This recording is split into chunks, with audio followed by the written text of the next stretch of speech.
Hello everyone and welcome to County Perspective. This show focuses on Frederick County government, local programs and events, and the Frederick County community. I'm your host Brandon Rosa, and thank you for joining me on the final episode of 2025. Let's get right into our top news stories. Hercules Custom Iron celebrated the opening of its new Frederick facility with a ribbon cutting attended by Maryland Governor Wes Moore and County Executive Jessica Fitzwater. HCI, a division of Hercules Fence, moved their operation from Walkersville to the former Flying Dog Brewery building in Ballinger Creek. The company tripled its operations and doubled the manufacturing and office space. The expansion strengthens Frederick County's manufacturing sector and positions HCI to better serve clients across the Washington, D.C. region. The company currently employs 25 people and plans to add 25 more, supporting skilled jobs in fabrication, welding, and technical trades through strong county and state partnerships. Frederick County has selected Conifer LLC to develop affordable housing on county-owned land at 585 Himes Avenue, adjacent to the Prospect Center. An interim agreement marks the first step toward creating approximately 148 new housing units on the 7-acre site, advancing the county's goal of using public land to expand affordable housing options. The agreement allows Conifer to conduct site surveys and environmental assessments, pursue land use approvals from the City of Frederick, and apply for low-income housing tax credits. Conifer was chosen through a competitive process and brings decades of affordable housing development experience in Maryland. Community engagement will continue throughout the project, with a comprehensive agreement expected by June 30th, 2026. The Frederick County Division of Aging and Independence completed its annual Meals on Wheels holiday gift bag giveaway, delivering approximately 250 gift bags to Meals on Wheels participants countywide from December 15th to December 17th. About 40 volunteers and drivers helped prepare and distribute the bags, which included cold weather items, personal care supplies, calendars, puzzle books, and individually wrapped treats. The annual initiative, launched in 2020, aimed to bring comfort and connection to older adults during the holiday season. Community partners supported the effort through donations and volunteer support, including senior center groups, local organizations, and individual contributors who helped make the giveaway possible. FCG-TV recently released a series of videos that focus on Frederick County's historic preservation efforts and why it's important to safeguard our county's history. Without further ado, let's check out the video.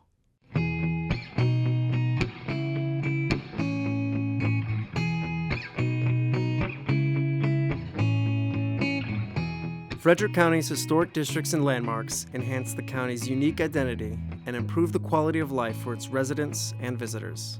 Historic preservation is the effort to save and honor the places that matter to our community.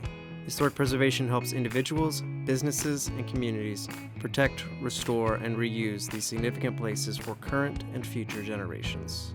These special sites preserve important aspects of our history, allowing us to share our past and strengthen our future. Frederick County is committed to identifying, documenting, and preserving the rich historic and cultural resources of the community. Let your voice be heard. Learn more and join the conversation at frederickcountymd.gov/HPPlan. So we just watched one video of the historic preservation series, but there are 5 more left.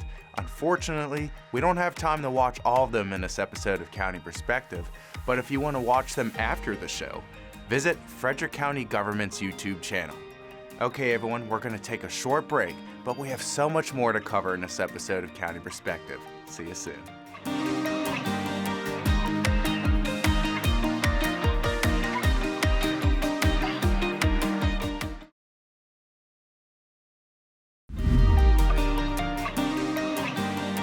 Hello everyone and welcome back to County Perspective. Before we check out the newest episode of Farming Frederick, let's see who's looking for a forever home in this episode of Adorable Adoptables.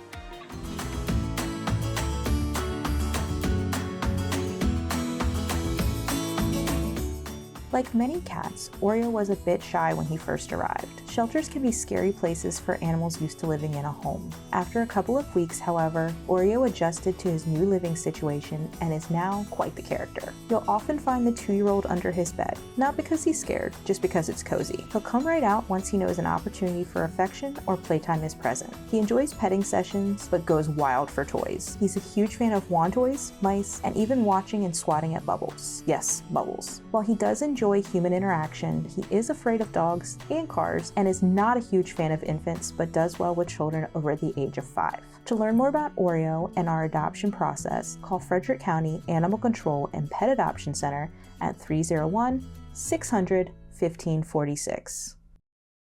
Frederick County has several apple orchards that many residents and tourists like to visit.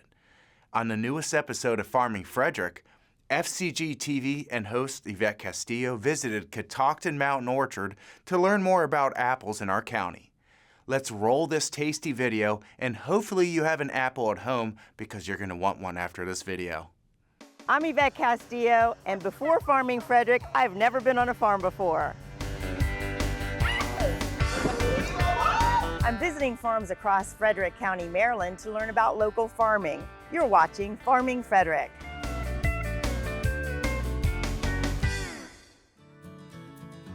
An apple a day keeps the doctor away. We've all heard that expression before. Apples keep the doctor away because they are rich in vitamin C, K, and B6.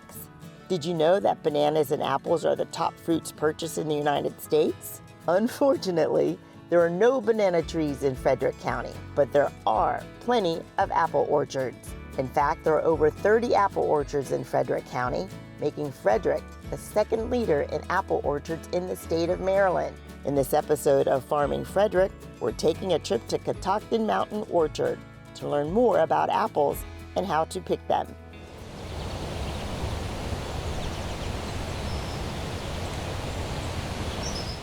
I just arrived at Catoctin Mountain Orchard, located off North Franklinville Road in Thurmont, and I'm here with co-owner and operator Bob Black. Bob, I see a lot of apples. What kind of apples do you have here on the orchard? Well, right here behind us are Evercrisp, and that's one of our favorite new apples. A lot of people have heard of it, but it's very sweet, very crisp, and very juicy. That's what people like. We like noisy apples, ones that crunch and make a noise. I mean, we always think that's great, but we have many other varieties too. I love a good apple, I gotta tell you, I love a good apple. So tell me about the different size trees here. I see big trees, small trees. Is there a reason for that? Well, some of the trees behind us here, we have changed over from the old conventional trees that we have, and we'll look at that. They're kind of freestanding, but we do have a stake, but this is wire, and we have them like this. Those were planted at 450 trees at the acre, and now we're planting 1,200 trees at the acre. So we're really compacting them. We actually try to have the top go up, and we don't prune it at the top. Let it crop and flop. We really don't prune a whole lot. We prune to limbs to bend down. Okay. And that's what keeps them in check. So they're not growing any taller, and we don't want them much taller than 9 feet for us to eat. We still pick some with ladders, but we want to have most of the crop right here. So what size is a tree when you first plant it? It's very small. The caliber would be probably a 1/2 inch in diameter.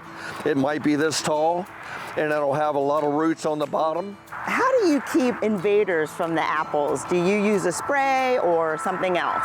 We do watch what we spray. We're very cautious. We try to use more green type, but we're IPM, Integrated Pest Management, where good bugs eat bad bugs. But not all the bugs will eat some of the bad bugs. So we still occasionally have to spray, but there are also green lacewing, assassin beetle, even ladybugs do a lot of work for us. We're using even one of the, I wouldn't call it a chemical, but it's made out of orange, it's the juice out of orange peels that is a deterrent. Okay, and do apples fruit all year round? No, apples only fruit one time. They'll bloom in the spring. We take care of them all throughout the summer, and then the harvest starts around, say, the middle, or actually the 1st of August now. We have some earlier varieties. So how do you know when it's time to pick an apple? Is it the color, the size, what?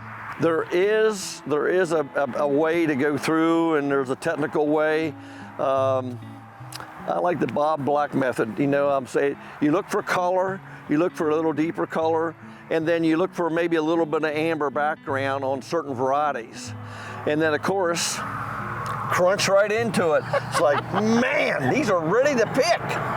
So that's just the way we do it. Yeah. But there is all kinds of pressures, soluble solids, looking for that. But we used to do that, but right now we kind of have a feel what we're looking for, and that's just how we do it.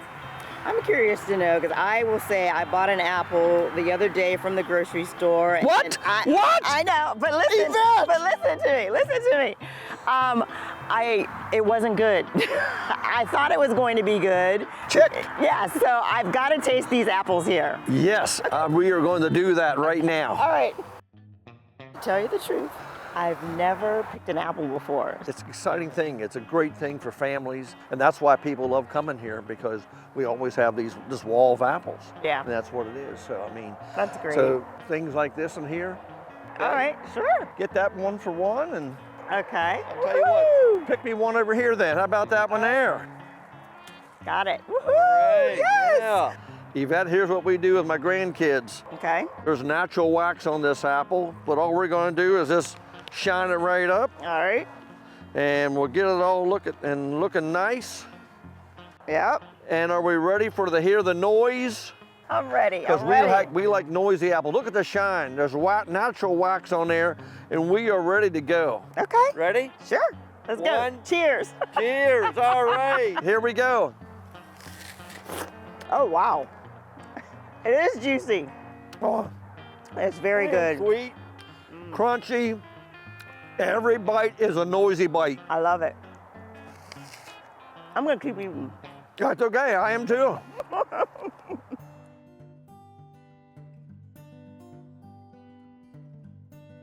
Yvette, wasn't that great? Yes, I love it. But you know, we have many other varieties, and one of our other favorites is Crimson Crisp. I want to take you up and you can pick one of those.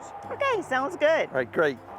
Tune in to the next episode of Farming Frederick, because you never know what farm we'll visit next. If you would like to know more about Catoctin Mountain Orchard or any other orchards in Frederick County, visit homegrownfrederick.com. That Wow, was fun. I told you we're going to have fun.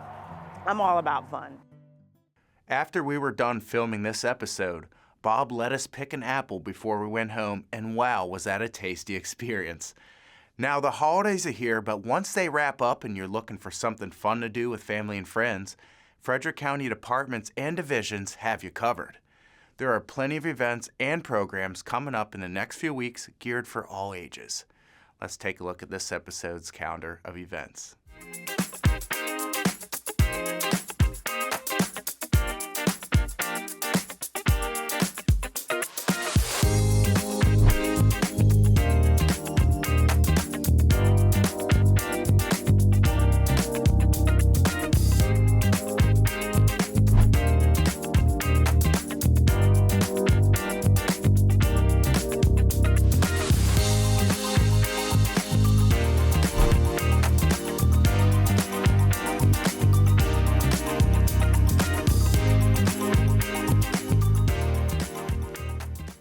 To find out more about future events and activities, visit frederickcountymd.gov.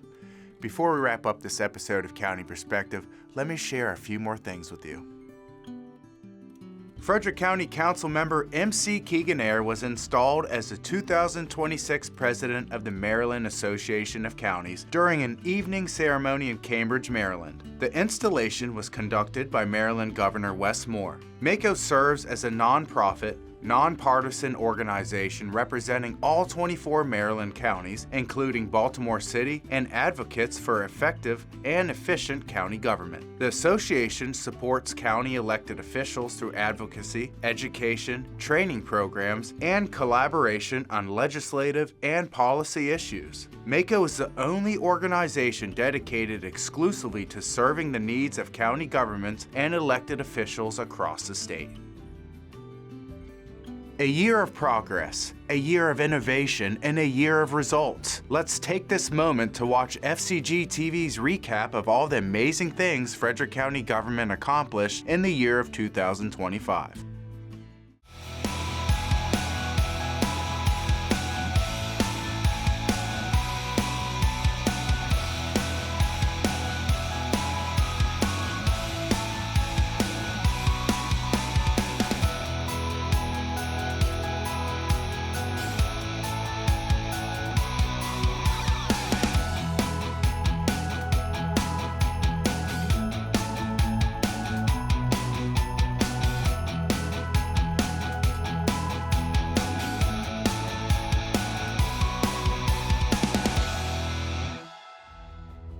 Well, everyone, that concludes this episode of County Perspective. If you want to stay up to date on important news and events going on in the county, follow Frederick County on social media at FredCoGovMD. Now, 2025 was certainly a year we won't forget. We've had plenty of ups and downs, but that's what makes us stronger. Let's see what 2026 brings our way, and let's hope it's full of joy and achievements. I want to wish you all a happy and safe new year, and we will see you in 2026 with a fresh look from a county perspective. Take care, everyone.